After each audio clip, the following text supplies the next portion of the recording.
Gusto ko lang muna ng ganito, nakalutang sa sariling mundo. Yung hindi pagbitiw ang nasa isip mo, hindi pagkalas, hindi pagtakas, hindi rin pagsuko. Yung tanging maririnig mo lamang ang pintig ng iyong puso. Panandaliang hihinto, pansamantalang yuyuko. Kukuha lang ng buwelo para muling mapuo. Nakatanga, nakatingala, akap ang mga nagkikislapang mga tala. Hihinga, magpapahinga, at muling gigisingin ang natutulog na diwa.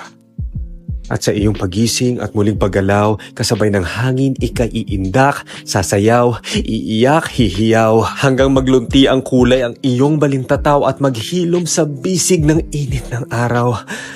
Sinasalo ang liwanag ng buwan at mga bulalakaw habang iginuguhit ng kalawakan ang iyong bawat paggalaw at inaahon ka ng karagatan sa iyong pagsigaw para iyo muling matanaw ang berdeng ilaw.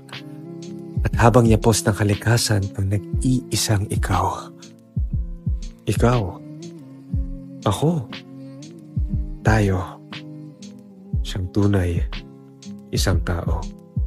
Hindi pumipirmi sa iisang yugto. Ngunit kailan may hindi sumusuko.